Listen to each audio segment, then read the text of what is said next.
truth. Welcome to Drop Me Off in Nashville with Scotty and friends. Welcome to Drop Me Off in Nashville, your all-access pass to stories, sounds, and the soul of Music City. So the last couple of weeks, there's a lot of things been going on in the music industry. And I think it's important today that we just dabble on these three topics. But I'm going to dabble in a way that can really, guys, help you understand what's really happening and why it can happen. And some of the artists that have the power to be able to do these things. I definitely want to talk about the Taylor Swift effect of her putting out all her songs all at once and what's that doing to the charts. I want to, and we need to talk about AI and Suno and the songwriter and BMI and ASCAP and all the things that are changing with that. And really what I really think is really important for anybody in Nashville, that when you guys say I need a booking agent, I'm going to tell you why that's a good idea and why that's a really bad idea, especially when you're new. And you're not going to get one in Nashville if you don't do these certain things. So let's wrap our head around all that. Let's take a real quick break. We'll come back. Let's get into it, okay? Hey, everybody. Willie here. I just ran into Scott and some friends over at Tootsie's Orchid Lounge. So let's raise them up and have a drink. It's a holler and a swaller. Beer. 1, 2, 3, holla! Now swallow.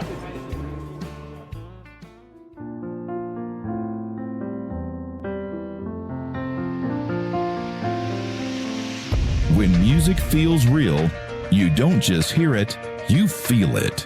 That's the sound of Michael Gillis, one of today's fastest rising voices in adult contemporary music. You walk in a dark room like crystal candlelight. Michael's single, Working with the Rain, stormed up the Billboard Adult Contemporary charts, debuting at number 21 and climbing to number 13. Then came Can't Hide Beautiful, holding steady in the Billboard Top 40 and streaming in over 30 countries. And his breakout hit, You and Me in Miami, reached number 2 on the Euro Indie chart, proving his music connects across oceans and generations.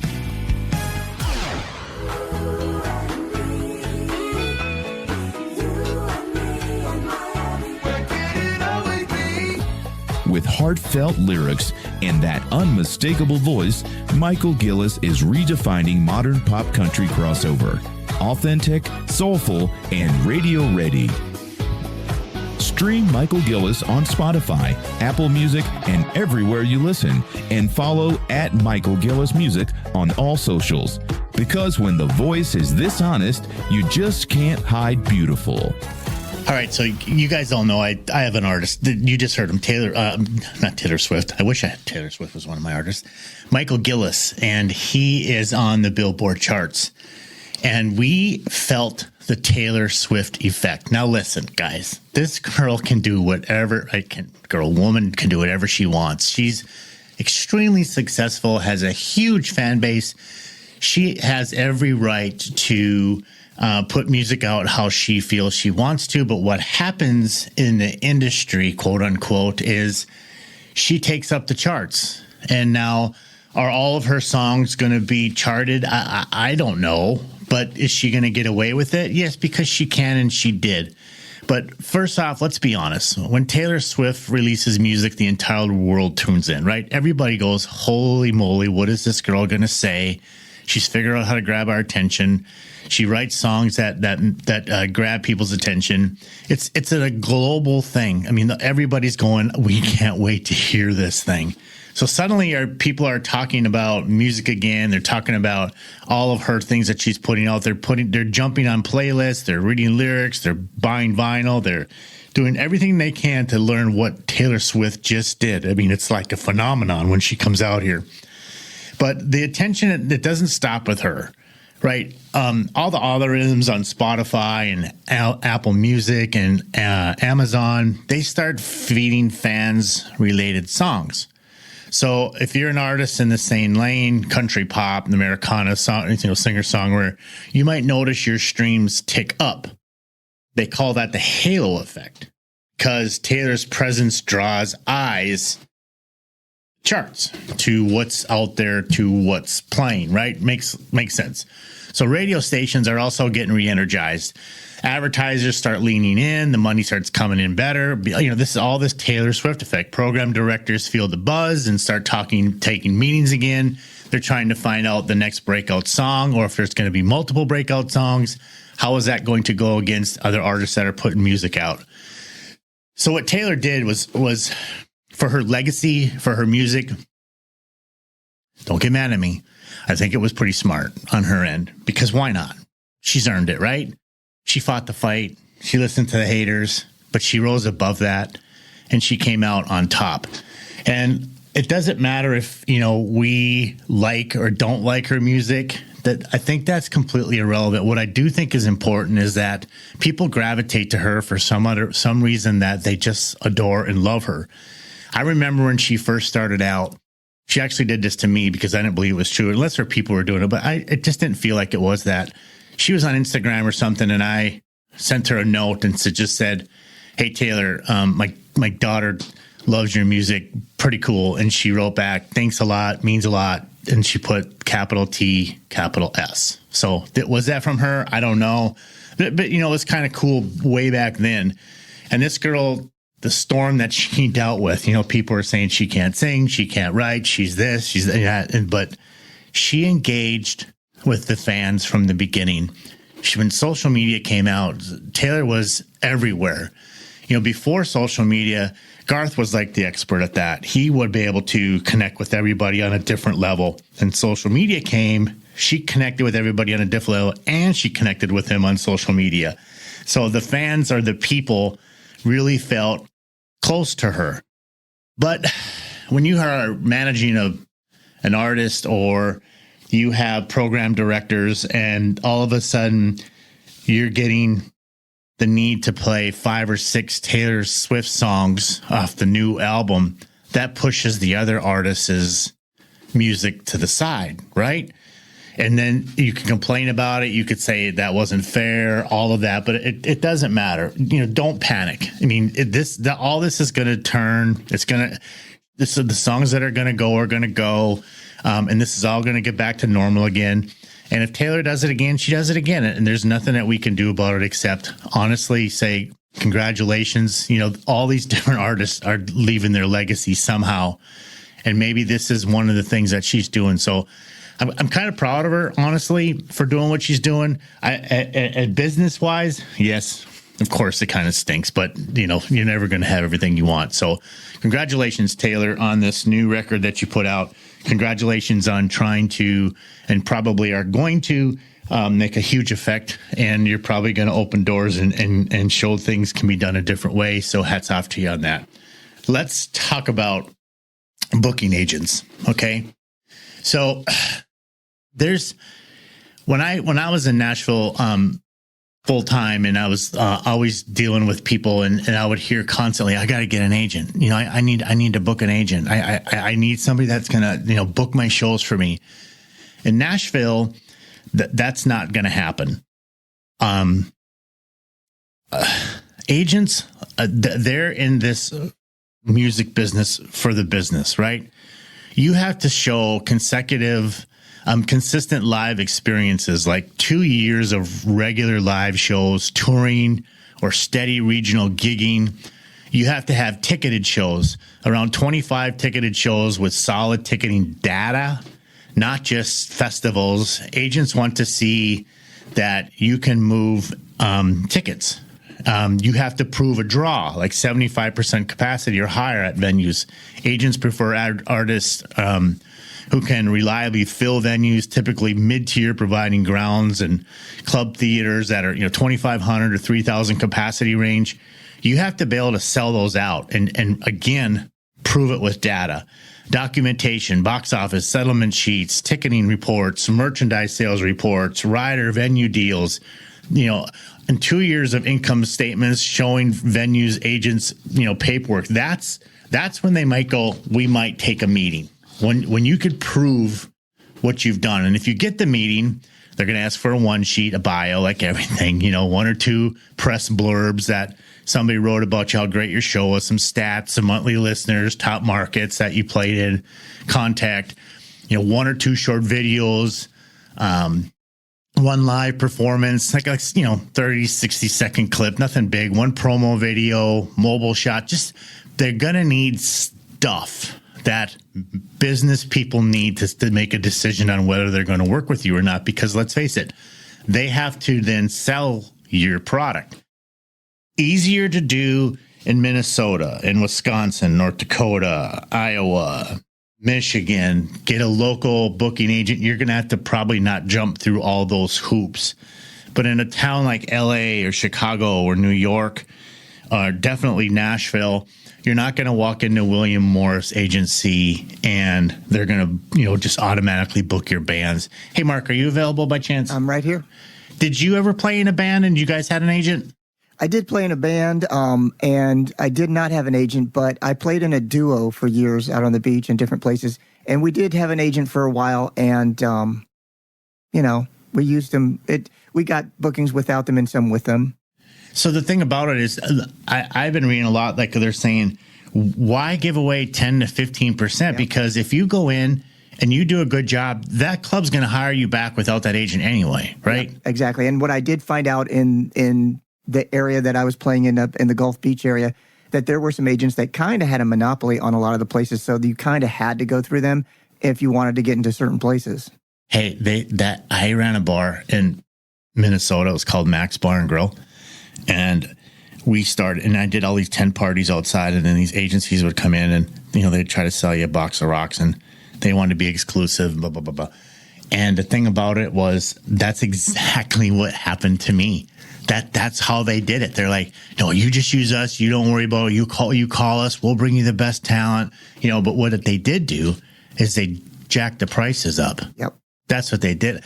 And after a while, I started thinking, why would I pay more if I could pay these artists directly myself and I can get their phone number? I could just call them and say, hey, what are you doing? 3 Thursdays from now, are you guys' schedule open? You want to come in and play? But I couldn't do that because I got sucked into that same vortex. So, honestly, you could be your own agent, right, Mark? I mean, literally. Yes, you can. Like, I know some people that would make up a Gmail account, like a fake email, and say that you're the agent just to try to give yourself more credibility. Did you guys do that? No, we didn't do that, but I know people that have done that. It works. Yeah. Because the other person on the other side. Remember when Julie Black was in? She is that Grammy Award winner, and she just said, she goes, we have an agent, but we're not exclusive with an agent because we already know. We go in there, we do a good job, we use our manners, we do what we say we're going to do, we play the time we're going to play, and we're respectable. We already know they're going to call us back anyway. So why give away 10 to 15% of your money? Right? Exactly. I mean, that's a lot if you think about it. Every $100 you're giving away $10 or $15, but it's not that. It's everything that comes with it. The gas, the wear and tear on your equipment, and everything else that comes with it. Keep that money. It just seems to me that would make sense. Hey, we'll be right back after this. They were legends, icons, voices that shaped the soul of country music. Johnny Cash. Hello, I'm Johnny Cash. Loretta Lynn. Well, I was born a coal miner's daughter. Now you can walk through the places they called home all in one day.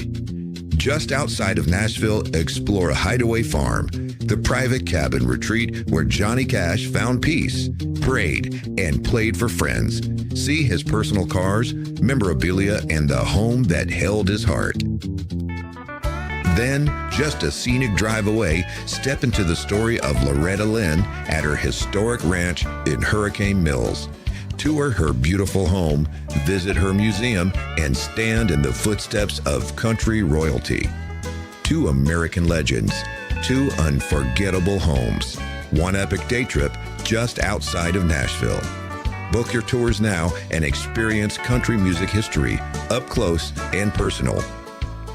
This is more than sightseeing, it's stepping into the soul of Nashville.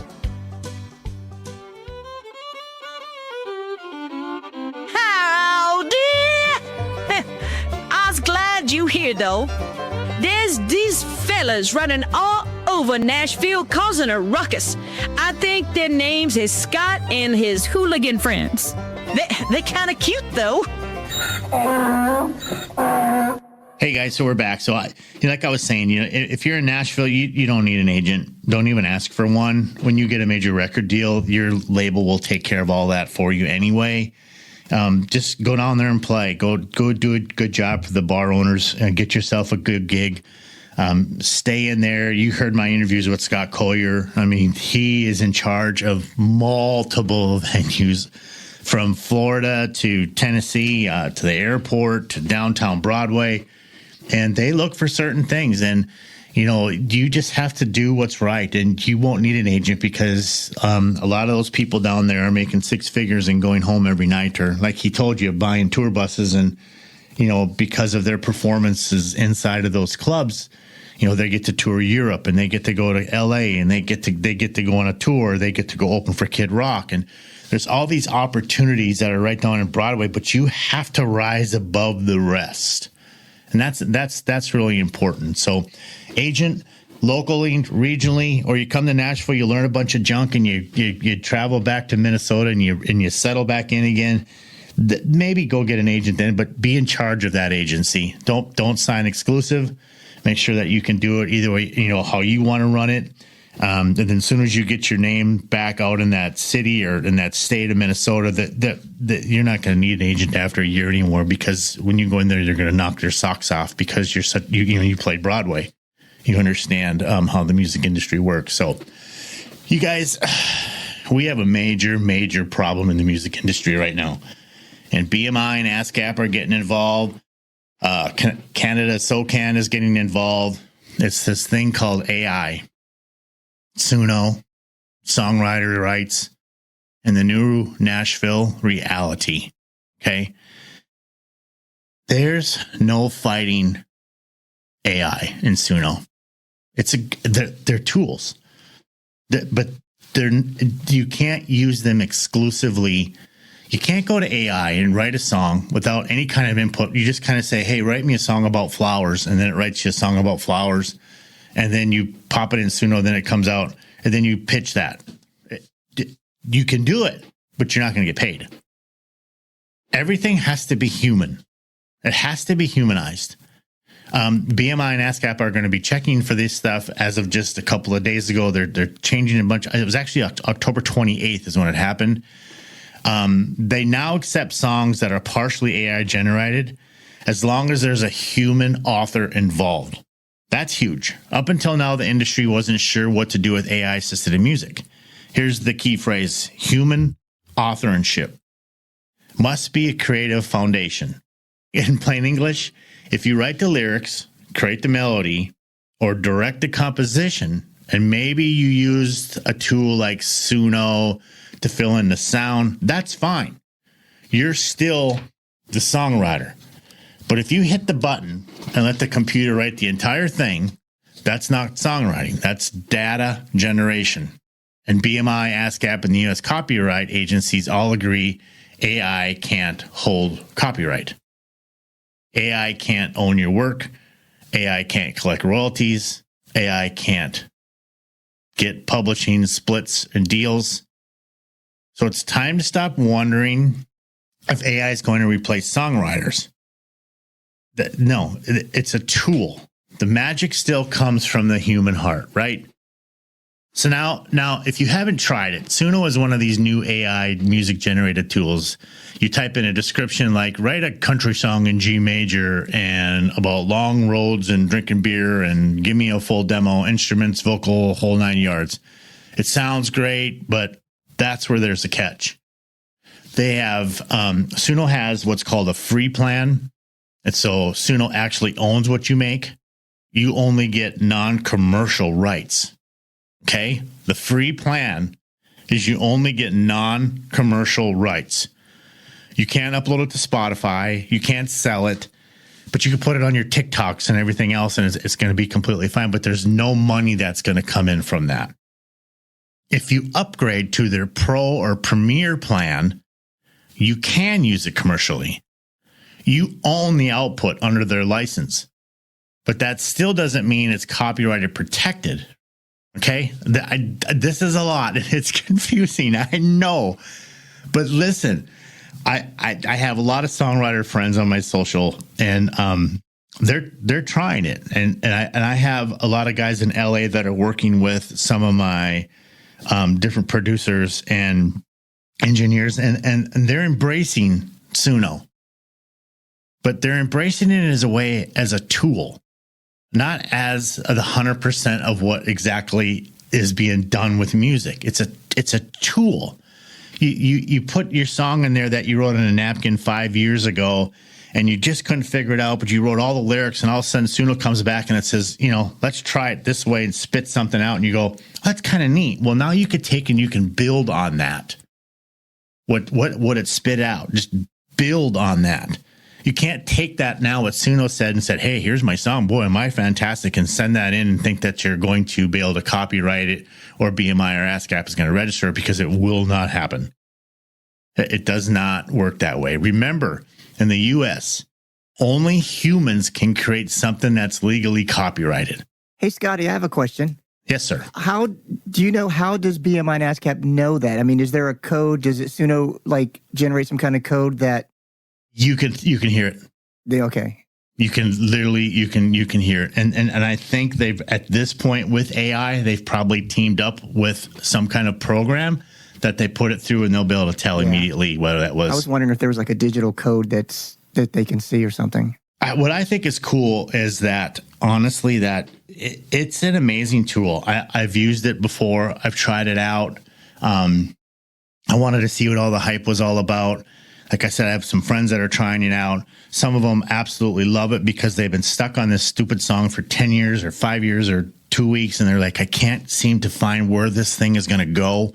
And then once it goes to a different spot that they weren't thinking, they go, whoa, that's cool. Now maybe I can send that to my producer. Maybe we could build on that or change it to the way that, we want to make it.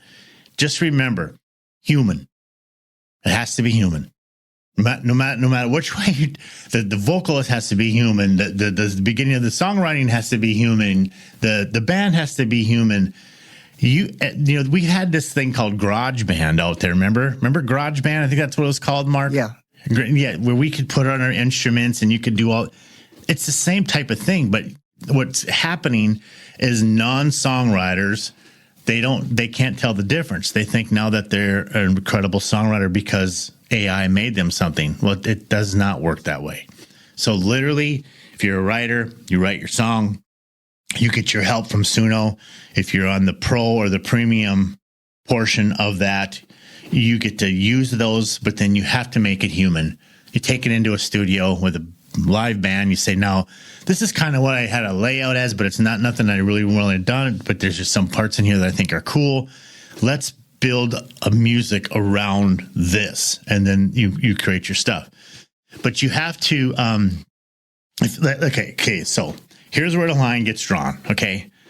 If you write your own lyrics, build your melody, and maybe you use Suno or AI band tracks just to help the arrangements, like I was just saying, you are completely safe. That's your song. You can register with BMI, ASCAP. You can record it with real musicians. You could pitch it to labels or sync for TV and film, whatever you want to do. That's you guys. That's perfectly fine. It's like using any other tool. But if you let AI generate the entire melody, the lyrics, and you just approve it, you're now not the author. You have to make it human. That's the catch. They're all onto this. They all get it. And they've been probably inundated by people who are saying they're the best songwriter since whenever. But the fix, take creative control. Use AI like you used to. Like I said, you use GarageBand, Logic, or Pro Tools. Guide the creative process. Change the lyrics. Sing your own melody. Once this passes through you, the human filter, it becomes a real song again. Let me say that one more time. Once it passes through you, the human filter, it becomes a real song again. We'll be right back. Hey, listen! Hey, don't go nowhere. We've got more coming at you. That's right, y'all. At Music Road Productions, we believe every great artist deserves a shot at the big stage. We don't just talk about breaking artists, we prove it. Take Michael Gillis, an independent artist with a dream. And with our team behind him, that dream became a reality. His single climbed the Billboard Hot 100 to number 43 and reached number 17 on the Billboard AC chart. Proof that the right guidance, strategy, and belief can take you all the way. At Music Road Productions, we offer more than just management. We build careers. From branding and radio promotion to streaming growth, social media campaigns, and connecting you to the right industry doors. Our passion is turning talent into chart-topping success stories. If you're ready to take your music to the next level, join the road that leads to Billboard. Music Road Productions, where independent artists become stars. Music Road Productions, your journey, your success, your music. All right, so let's talk business, okay? Because that's where people get paid. Register with your PRO. BMI, ASCAP, CSCAP. Register your song just like you always done. Don't overthink it.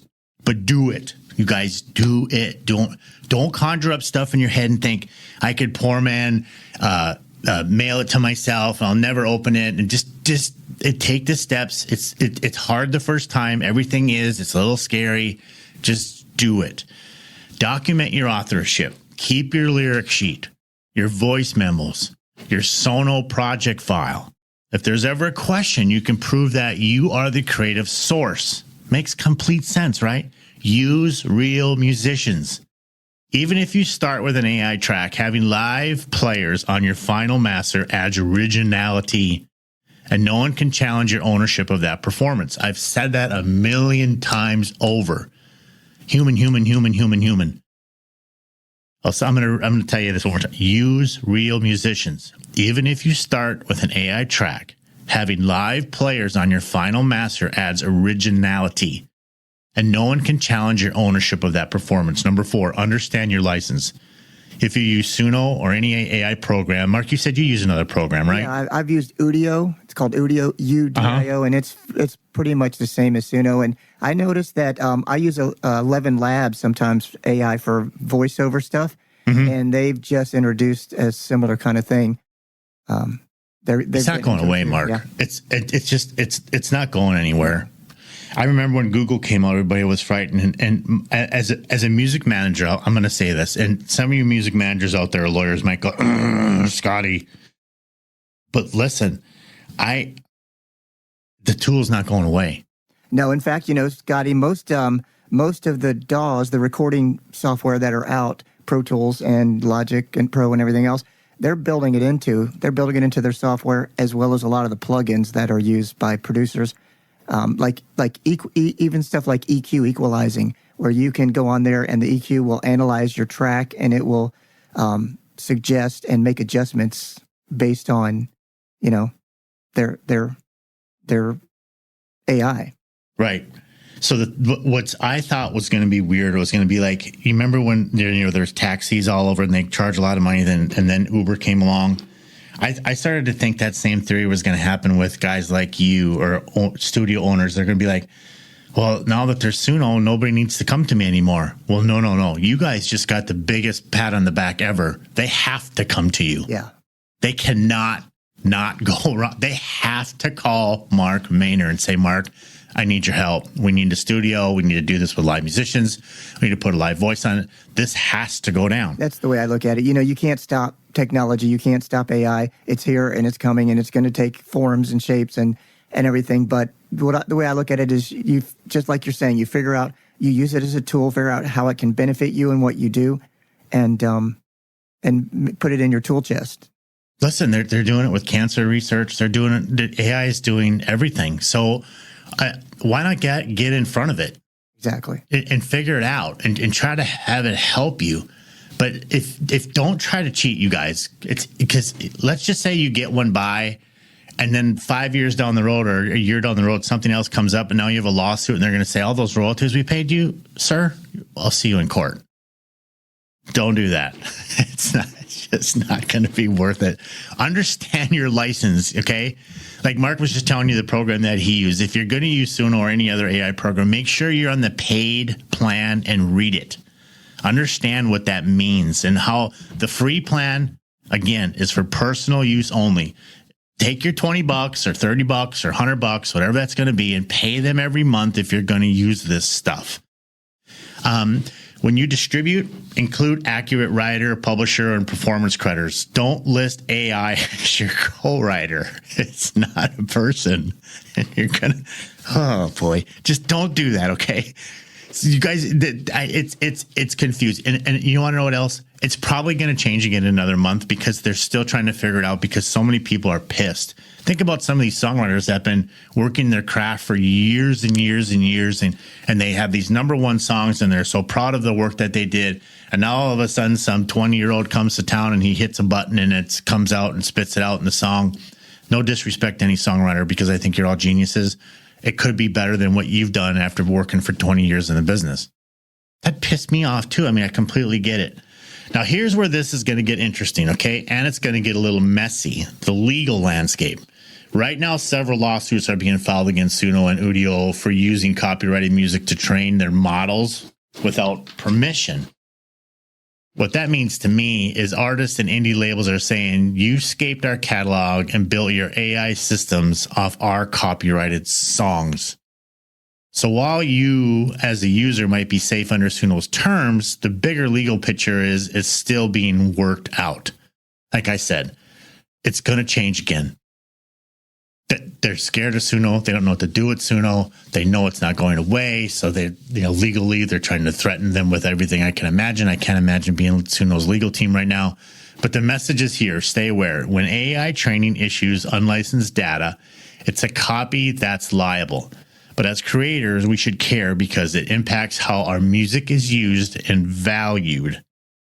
Valued. Music, the art. It's got to have a value. It's got to have a meaning. It's got to mean something, right? BMI, ASCAP, and SOCAN made their statements clear. Training AI on copyrighted works without permission or compensation or credit is not innovation. They consider that theft. Strong words. And honestly, I agree with them 100%. Just figure it out. Don't go around, just figure this out. Sit on the table, sit in front of a judge, figure this stuff out so we can do it right and make sure that the music is still valued. I mean, that makes complete sense to me. So let's wrap this thing up, okay? Number one, as a music manager, keep writing. The soul in your song comes from people, not prompts. Find that song on a napkin when you're flying to Houston or Dallas or Nashville or Albuquerque. When you make up in the middle of the night and that lyric comes into your head, write it down, sing it into your phone. Number two, if you use AI, guide it. Don't let it guide you. Guide it. Tell it, this is what I want you to do. This is where I'm going with this. This is the lyrics that I have. Is this line strong? Can I change? Can you help me figure out a different way to say this line? Number three, register your songs you write, whether it's country, pop, gospel. If it's got your words and your melody, it's yours. Okay. Number four, upgrade to commercial use when using AI tools. Protect yourself and make sure you own the masters, which you will if you do these things. And number five, be transparent. When you pitch your song, let people know AI helped in production. It's not a dirty word. It's just another tool in a modern songwriter's kit. We used to fear drum machines. Remember that? We used to fear digital recordings. Remember? Now we're talking about AI. It's the same story, different decade. Nashville isn't dying, you guys. It's evolving. And the old cats, the great guys, the guys who write those ballads that make us cry, they're a little bit pissed, and I don't blame them one bit. Closing thoughts. Okay, at the end of the day, the songwriter gift is still a human emotion. AI can't feel heartbreak. It can't know the sound of your boots on Broadway or the quiet afternoons in the crowd that you leave at the Ryman. That's not what makes the song timeless. There's no machine can replace that. That you got to have that song, because it's timeless. You're going to hear it forever. The Johnny Cash's, the Garth Brookses, I couldn't even name them all. The Loretta Lynn's, my heroes, Charlie Pride, just Charlie Daniels, who we had a friend of his in a few shows back. So if you're using Suno or any of these other new tools, just remember you're still the artist, you're still the voice, you're still the author. Keep writing, keep believing, and keep owning your music. I'm Scott Hooger, and this has been Drop Me Off in Nashville. Thanks for listening, you guys. I'll talk to you next week. Thanks for joining Scotty and Friends. Don't forget to like and subscribe to join the Drop Me Off in Nashville family. Engineering and production provided by Podcast Production Music. We're in Nashville. Can't thank you enough for all the time. Y'all come back now. Here?